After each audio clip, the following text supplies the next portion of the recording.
Non, je peux pas y croire, t'as jamais vu Predator? Ah, mais c'est pas possible. Bon, il faut de suite régler ça. Je vais te chercher.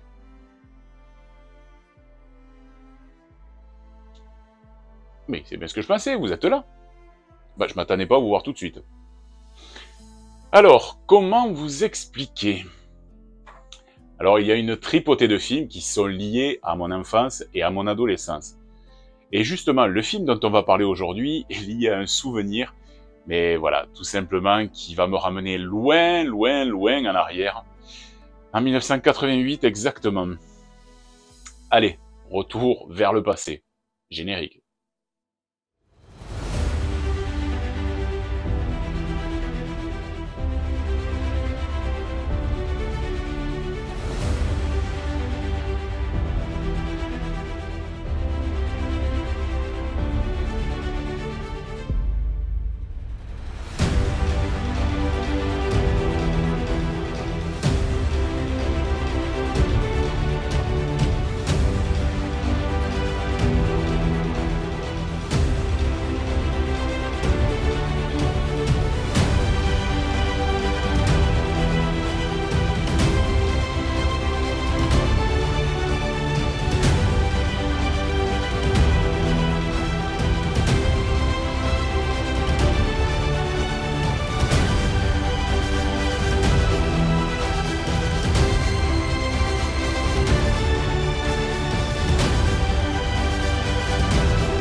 Alors, comme je vous le disais en introduction, le film Predator, le film que je vais vous présenter aujourd'hui, finalement, il m'a marqué pour de multiples raisons. Il m'a marqué à la fois pour la qualité du métrage, mais également pour tout ce qu'il y a eu à côté lors de cette soirée. Et c'est cette soirée que je vais vous raconter en même temps que le film, bien évidemment. Alors, retour en 1988, que je vous explique ça.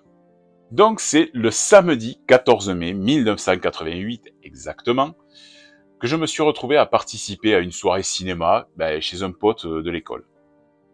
Comme il avait prévu qu'il y ait des filles, nous, de notre côté, on avait prévu des films fantastiques, voire d'horreur, pour effrayer un peu ces jeunes demoiselles. Pas con les gars, y en avait là-dedans à l'époque. Vous verrez comment ça s'est passé. Alors, la soirée commençait à peine, tout le monde était déjà arrivé. Le premier film que proposa JB, mon pote, fut Predator, le film d'aujourd'hui. J'avais lu par-ci par-là quelques articles concernant le film. C'était plutôt de bon augure a priori. C'était, si je me rappelle bien, dans le magazine Man Movie, le numéro 48 exactement, celui-là. Alors celui-là, je l'ai bouffé, rebouffé et surbouffé parce que c'était un très très très bon exemplaire. Donc j'avais hâte de découvrir cette pépite. Alors on a installé l'ambiance, on a baissé les lumières, il y avait juste l'écran de télé qui nous éclairait, on avait du popcorn, on avait des bonbons, quelques petites boissons à disposition, et bien sûr, un garçon, une fille, et tout ça, les uns à côté des autres. Pour la petite info, je ne vais pas vous dévoiler tout ce qui s'est passé dans la soirée tout de suite, mais au fur et à mesure de la vidéo, vous allez savoir ce qui s'est passé. Le film Predator est un film américain, sorti en salle le 19 août 1987. Il est sorti quelques mois plus tard en vidéo, et c'est dans ce format-là que nous avons pu le regarder. Il est réalisé par John McTiernan, à qui l'on doit aussi Piège de cristal, Une journée en enfer, Le 13e guerrier, Rollerball, mais également Last Action Hero avec M. Schwarzenegger aussi, Medicine Man avec Sean Connery, L'affaire Thomas Crown avec Pierce Brosnan et René Russo, et également Basic avec John Travolta et Samuel L. Jackson. Je me rappelle déjà cette phrase que les filles avaient prononcée, parce que bon, nous on commençait à essayer de se mettre un peu dans l'ambiance avec les filles, la fameuse phrase de « Chut, il y a le film qui commence, alors taisez-vous ». On a obéi, on s'est tu. Le film débute dans l'espace. C'est le vide intersidéral, il fait noir, il fait sombre. Un vaisseau spatial extraterrestre s'approche tranquillement de la Terre, et lorsqu'il est assez près, il va larguer un module qui entre dans notre atmosphère pour se poser quelque part en pleine Amérique centrale. Alors en fait, c'est quelqu'un qui vient déposer quelque chose sur la planète. C'est pas un Uber Eats, c'est un Uber E.T. Désolé. Quelques jours plus tard, un hélicoptère débarque sur une plage du Guatemala. À son bord, il y a des mecs qui arborent un très joli sourire, non? Ils crachent comme des hommes, ils se la pètent sévèrement, ils fument de gros cigares. Bref, ça sent le militaire à 15 km. Ils sont conduits vers le responsable du camp, et le chef du groupe qui vient de débarquer, c'est Dutch. C'est lui. Il a été recruté, lui et ses hommes, pour une mission de sauvetage. Et oui, ce sont des soldats d'élite, ou plus communément appelés des mercenaires. Leur mission, elle est simple. Ils doivent secourir et ramener un ministre guatémaltais qui s'est fait prendre en otage en plein cœur de la jungle par des guerrilleros locaux. Le Major Dutch, donc, est plutôt ok avec cette mission. Sauf qu'en fait, il y a Dillon. Dillon, c'est un vieil ami. C'est lui. Lui, il est en fait passé d'ancien commando à gratte-papier de la CIA. Le problème, c'est qu'il doit faire aussi partie de la mission, mais en qualité d'agent de liaison. Et on peut pas dire que ça enchante vraiment Dutch, qui n'a pas vraiment le choix que de devoir accepter. Alors, le temps de se préparer, on retrouve nos braves soldats dans l'hélicoptère qui les ramène vers la zone où ils devront être largués. Les recherches démarrent à peine arrivés. Ils tombent assez rapidement sur l'épave du convoi, où en fait, le ministre n'y est plus. Par contre, il y a toujours les 2 cadavres des pilotes de l'hélicoptère. Donc, a priori, ils ont vraiment été attaqués. Le groupe s'enfonce un peu plus profond dans la jungle, tout en analysant certaines traces. C'est Billy, le trappeur, qui constate que, ils ne sont a priori pas seuls, et qu'il y aurait un groupe de 6 soldats qui les auraient devancés. Dutch donne l'ordre d'aller jeter un œil dans les environs à George et à Billy. Ce dernier se sent observé, et en poussant un peu plus les recherches dans la jungle, il va se retrouver nez à nez avec d'autres cadavres. Cette fois, ils sont pas intacts, ils sont suspendus et écorchés. En récupérant et en lisant une des plaques qu'il porte autour du cou, Dutch ne peut que reconnaître un ancien camarade des bérets verts de la base de Fort Bragg. Et on peut pas dire que trouver un ancien pote suspendu façon tartare va rendre le Major Dutch de bonne humeur. Il donne les ordres à ses hommes de continuer la mission en mode silencieux, mais par contre super déterminé. Pourtant, ils sont à l'affût et personne ne remarque que quelque chose les suit et les observe. Le périple de notre escouade se poursuit jusqu'à ce qu'ils atteignent le camp de guerrilleros. Dutch y voit un otage prendre une balle dans la tête et il décide de suite de passer à l'action. Normalement, si je me rappelle bien, les otages, on est bien d'accord qu'il faut les garder en vie pour pouvoir négocier, parce que sinon tu négocies avec quoi? Une barre de sneakers, des M&M's? Je vois pas l'intérêt. Ça tire dans tous les sens. Il y a des morts. Beaucoup de morts même, je dirais. Alors, je sais pas comment sont entraînés les rebelles, mais une quarantaine de mecs armés face à 6 soldats, ils se font tous dégommer sans en blesser un seul. Pas vraiment super crédible. Ou alors, c'est les rebelles de jeux vidéo. Merde, bordel de... Bon, c'est sûrement un insecte. Oh tiens, il y a du vent. Je vois que ça comme explication. Donc, entre les explosions et les sauts à la limite du sport olympique, tous les rebelles sont abattus, sauf une femme, Anna. Elle sera épargnée, puis amenée par Dutch et ses hommes. Une fois que le camp est sécurisé, Dutch va s'expliquer avec Dillon sur le réel but de la mission. Et c'est là qu'il comprend que la CIA les a bien manipulés. Pas de ministre, ni d'otages, mais une belle mise en scène du gouvernement pour récupérer certains documents aux rebelles. Ils amènent donc la survivante avec eux, tout en reprenant la route en direction de l'autre versant de la colline, pour arriver au point d'extraction. Cependant, ils sont toujours suivis par quelque chose qui détecte leur présence grâce à un système de caméras thermiques. Vous vous rappelez, tout à l'heure, je vous ai expliqué que Billy se sentait observé. Là, ça continue. Peu à peu, Billy va se sentir de plus en plus observé. Il va demander au groupe de s'arrêter, et à ce moment-là, Anna, la survivante qu'ils ont ramenée du camp, va en profiter pour jouer les fils de l'air. Mais Hawkins, lui, il a vu le manège arriver, et il va la poursuivre. Il va finir quand même par la rattraper, parce que bon, ça va, le mec il est entraîné quand même, il devrait retrouver facilement une fille. Il y arrive, ouais, effectivement, mais à peine retrouvé, la chose qui les suit va se jeter sur le militaire, elle va le tuer et l'emporter. La survivante, elle est choquée. Quand elle va être rejointe par le reste du groupe, elle n'aura plus un mot à dire. elle est paralysée. Par contre, Dutch et ses hommes ne peuvent que constater ce qui vient d'arriver parce qu'il y a un peu de sang partout. Le Major, il va ordonner à ses hommes de se déployer et de retrouver le corps de Hawkins le plus rapidement possible. Ce sera Blaine qui va tomber en second. Il va être touché par un tir d'une arme assez bizarre. En fait, elle tire des boules d'énergie. Mac, qui n'est pas loin de lui, il va entendre le tir et accourt. Il va voir une silhouette humanoïde qui se confond avec le décor ambiant. De peur ou de colère, ça je sais pas vraiment, Mac va prendre la sulfateuse de Blaine et tirer en direction de la créature qui a pris la fuite. Dès lors, le reste de l'équipe arrive à côté de Mac et continue à canarder tout ce qui bouge. C'est ce qu'on appelle une déforestation à grande échelle. Le reste de l'équipe donc finit de tirer et ils comprennent qu'ils ont affaire à quelque chose de totalement inconnu. La femme trouve sur une feuille une substance assez vert fluo qui pourrait signifier que la créature a finalement été blessée. Mac décide pour venger Blaine de piéger toute la zone sur les ordres de Dutch. De son côté, Anna, la survivante donc, elle va expliquer ce qu'elle a vu sur une feuille et Dutch aura cette première phrase culte. S'il peut saigner, on peut le tuer. Billy, quant à lui, est quasiment certain, malgré ce que peut dire Dillon, que cette créature n'est pas humaine et qu'ils vont tous y passer. La nuit approchant, chacun va monter la garde, et durant la journée suivante, Anna va raconter au groupe une légende qui circule dans son pays depuis très longtemps. À toutes les générations, le diable vient et se fait des trophées avec des hommes. Alors, je reconnais, la phrase est sympa, mais c'est pas super clair comme légende par contre. Alors, pour en finir rapidement, Dutch décide de faire l'appât. Mais cela va pas vraiment fonctionner, parce que la créature, qui est pas non plus tombée de la dernière pluie, va déclencher le piège, et ce piège-là va blesser gravement Poncho. Alors, sans mauvais jeu de mots, on l'avait prévenu à Dutch, n'est-ce pas? Monsieur, oh, et pas avec votre poncho, le chercher les serpillères. Donc Dutch décide d'amener Poncho avec Billy et Anna au point d'extraction, tandis que Dillon et Mac vont rester en retrait pour trouver l'ennemi.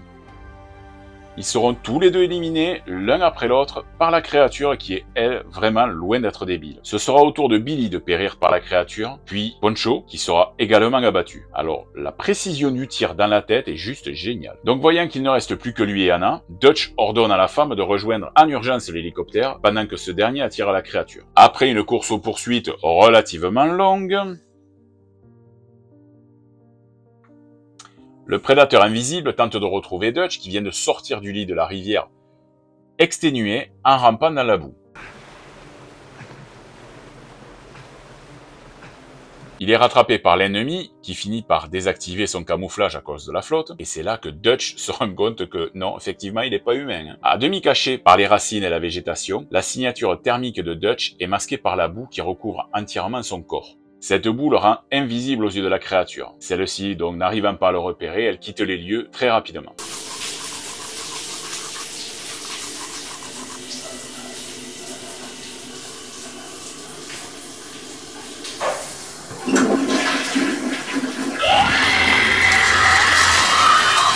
Ayant échappé pour un temps à cette créature, Dutch ne disposant que de très peu de ressources, il va confectionner divers pièges et armes improvisées avec ce qu'il a sous la main. Donc il va se créer un arc avec des flèches, il va faire des pieux, il va faire des pièges avec ces mêmes pieux, il va faire une lance en bois, alors que dans le même temps, la créature, elle bosse pour mot des travaux. Elle est en train de se faire des trophées avec les cadavres des mecs qu'elle a tués.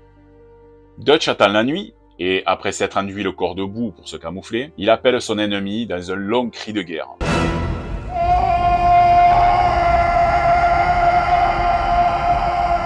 Il allume un brasier en guide d'appât, la créature arrive et va déclencher le piège que Dutch a installé précédemment. Au cours du duel, Dutch parvient à détruire le dispositif de camouflage de son adversaire. Bon, ça lui provoque aucun dégât majeur, ça lui en touche une sans réveiller l'autre, on va dire. Alors, on constate qu'il est moins fort physiquement, Dutch, et qu'il est à la merci de son ennemi. Mais la créature reconnaît quand même qu'il a une paire de bolops assez grosse, il reconnaît sa valeur, et il va retirer son canon d'épaule et son casque, histoire de se mettre au même niveau que son adversaire. C'est logique. La chasse ne vaut que s'il y a vraiment un enjeu.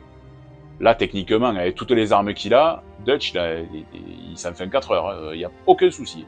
Notre héros aura sa seconde réplique culte. T'as pas une gueule de porte-bonheur. Le combat s'engage au corps à corps, et physiquement, c'est clair que Dutch est rapidement vaincu. Il rampe tant bien que mal vers son dernier piège, que la créature va contourner intelligemment, mais par contre, ce qu'elle n'avait pas prévu, c'est que Dutch va déclencher le contrepoids du même piège sur son ennemi, ce qui va l'écraser et le blesser gravement. Le pauvre Predator est étendu au sol, mourant. Il comprend sa défaite. Alors, pour ne pas être pris, il va activer un dispositif sur son bras qui n'est autre qu'une bombe d'autodestruction. Bien qu'il n'ait pas inventé la machine à cambrer les bananes, Dutch comprend que le dernier piège que vient d'activer le monstre, c'est une bombe. Donc il va s'enfuir aussi vite qu'il le peut pour se mettre à l'abri. L'explosion va ravager tout ce qui se trouve aux alentours, parce que quand on voit la taille du champignon, on se demande déjà comment Dutch a réussi à survivre. Il est vivant, l'hélico qui a secouru Anna voit de loin l'explosion, il va foncer récupérer Dutch qui est totalement en état de choc, puis ils vont repartir direction les États-Unis.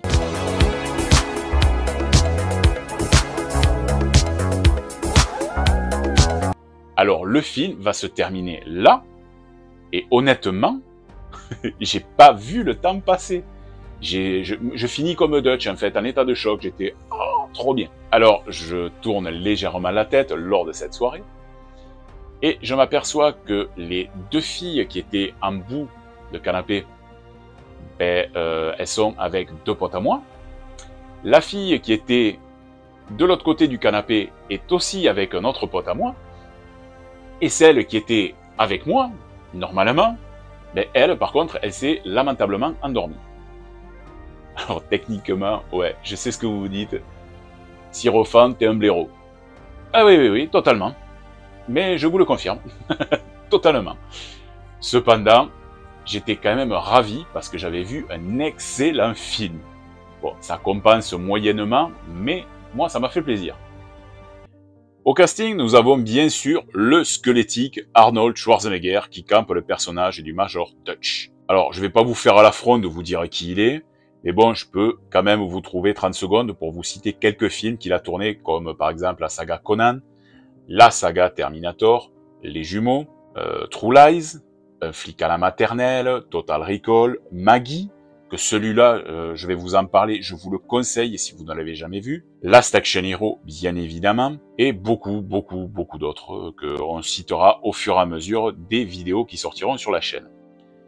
Vient en suivant Monsieur Carl Weathers, qui interprète Dillon. Je tiens à vous rappeler quand même que Monsieur Carl Weathers nous a quittés le 2 février 2024 et qu'il a incarné, pour ceux qui s'en rappellent, ou ceux qui ont vu les films, un des plus grands boxeurs du cinéma américain.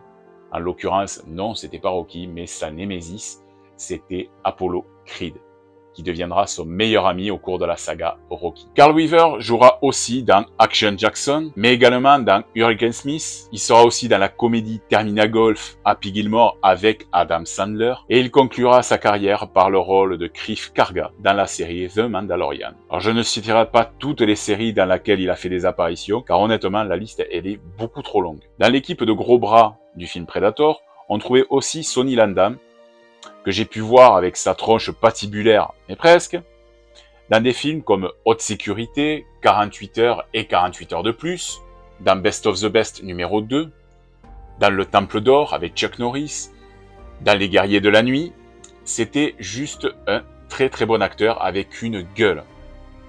Au casting vient également la seule femme du film, l'actrice Elpidia Carrillo, que j'ai vue dans le fabuleux Salvador avec James Wood. Elle a joué aussi dans The Brave avec Johnny Depp et Marlon Brando. Et également, dernièrement, dans Blue Beetle, mais aussi dans Solaris avec George Clooney. Alors Blue Beetle, si vous avez l'occasion, ne le regardez pas. Bref, une actrice qui touche à peu près à tous les genres. Un autre membre de l'armée paramilitaire, c'est Hawkins, qui est joué par Shane Black. Alors, ce Monsieur Black, c'est un touche-à-tout. Il a scénarisé L'Arme Fatale 1, L'Arme Fatale 2, Iron Man 3, Flic ou Zombie, dans lequel il a joué aussi, Last Action Hero, que ce soit à la réalisation avec McTiernan, au scénario avec Shane Black, ou en tant qu'acteur avec Arnold Schwarzenegger, et finalement, je l'ai quand même pas mal cité celui-là. Il a également écrit le scénario de The Monster Squad, qui sera une prochaine vidéo. Shane Black a également joué dans Robocop 3, dans Pour le pire et pour le meilleur avec Monsieur Jack Nicholson, dans La Nuit des Sangsues et bien sûr dans Predator. Pour finir ce casting de dingue, je parlerai également de Bill Duke, qui incarne Mac Elliott, le déboiseur par sulfateuse. Duke, avec son physique atypique et son faciès des plus joviales, lui je l'ai vu dans Commando, aussi avec Schwarzenegger, mais aussi dans Comme un oiseau sur la branche, dans Menace to Society, ou bien dans Payback avec Mel Gibson, dans Réussir ou mourir aux côtés de 50 Cent, et dans la série bien sûr Battlestar Galactica, où il interprète Phelan. Si vous regardez bien, tout ce petit monde se connaissait ou se connaîtront après sur d'autres métrages. Pour la petite anecdote, on retrouve aussi l'acteur Kevin Peter Hall dans le costume du Predator. Il sera aussi dans le costume de Harry, le Bigfoot dans Harry et les Anderson. Oui, ça il fallait que je le rappelle. Dans Harry et les Anderson, il y a quelqu'un dans le Bigfoot. Le Bigfoot comme ça, il n'existe pas. C'est comme dans Casimir, il y avait bien quelqu'un. Je suis désolé de péter le mythe, mais voilà, il fallait le dire, et c'est dit. Et si vous regardez bien le film, Kevin Peter Hall, vous le retrouverez aussi dans le pilote de l'hélicoptère qui vient récupérer Dutch à la fin du film. C'est lui. Alors à l'origine, c'était monsieur Jean-Claude Van Damme qui devait se glisser dans les guêtres de notre alien chasseur, mais à cause d'un gros désaccord concernant le costume qui était pas spécialement viable, ni à la fois trop chaud et trop lourd, il fut remplacé par Kevin au changement du design du Predator. Et sachant que Van Damme n'est pas le mec le plus grand du monde et que Kevin Peter Hall dépasse les 2 mètres, finalement, ce sera lui qui sera choisi pour incarner cette masse qu'est le Predator. Donc le film, on revient à ça. Il fait partie de ces longs métrages qui font passer un bon moment. On suit l'action avec délectation jusqu'au dénouement final sans se prendre la tête. Je me souviens que lorsque Dutch se retrouve face à face avec l'alien pour la première fois quand il est tendu debout, je tremblais à l'idée qu'il soit découvert. J'avais les mêmes sensations que Dutch pouvait ressentir. Et c'est pour cela que McTiernan aura tout au long de sa carrière mon admiration, car il a su donner un réel intérêt à un scénario des plus basiques. Parce que si on y réfléchit bien, c'est quand même des paramilitaires qui partent en classe verte et qui se font traquer par un alien. Alors, vous l'aurez compris, Predator premier du nom, et j'entends bien premier du nom, est un film que j'affectionne énormément. Pas pour des raisons précises, mais pour un tout. Que ce soit le casting, les effets spéciaux, le design de la créature, la nonchalance des personnages, et surtout les conditions pour lesquelles je l'ai vu la première fois. Cette soirée-là, où normalement ça aurait dû se finir en apothéose pour moi et que j'ai lamentablement laissé ma chance passer, tout ça, ça fait que ce film m'a marqué. Et effectivement, quand je le revois au fur et à mesure des années qui passent, j'ai toujours ce petit sentiment de soirée non terminée. Et quand je clôture le film, j'ai toujours tendance à regarder à côté de moi si justement la jeune fille qui était là à l'époque et le jeune garçon que j'étais auraient peut-être pu finir ensemble. Tout cela, ça me laisse un souvenir impérissable pour un film qui, pour moi, est passé à la postérité. La vidéo se termine. Tout ce que j'ai pu vous raconter, ça aura une suite bien évidemment, parce que vous vous doutez que je ne peux pas rester sur un échec, c'est pas possible.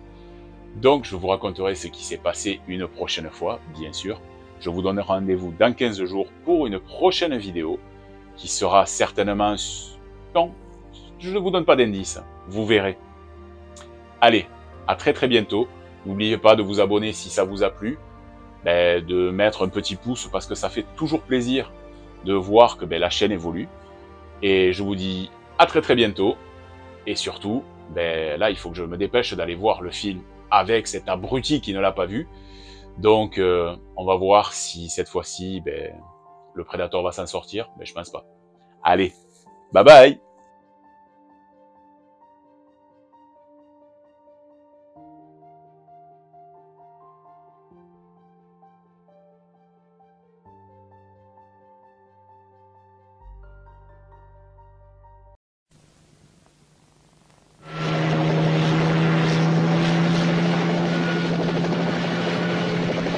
Moi, j'ai une équipe de sauveteurs. L'assassinat, c'est pas mon rien. Bon. Cette mission, c'est quoi? Dans un coin du monde où toutes les règles ont été abolies.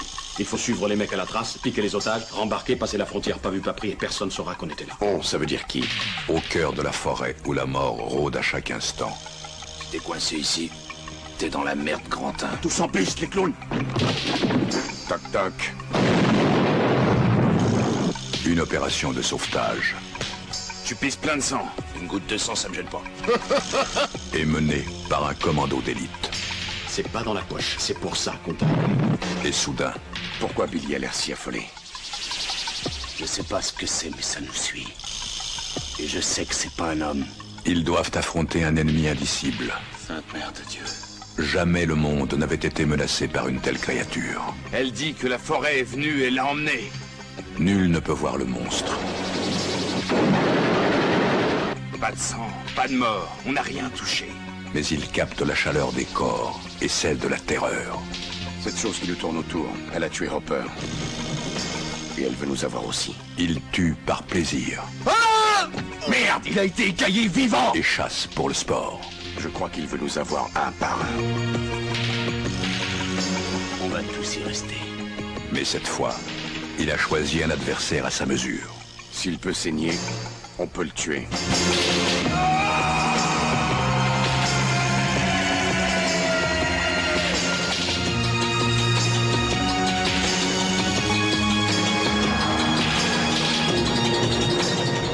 th Century Fox présente Arnold Schwarzenegger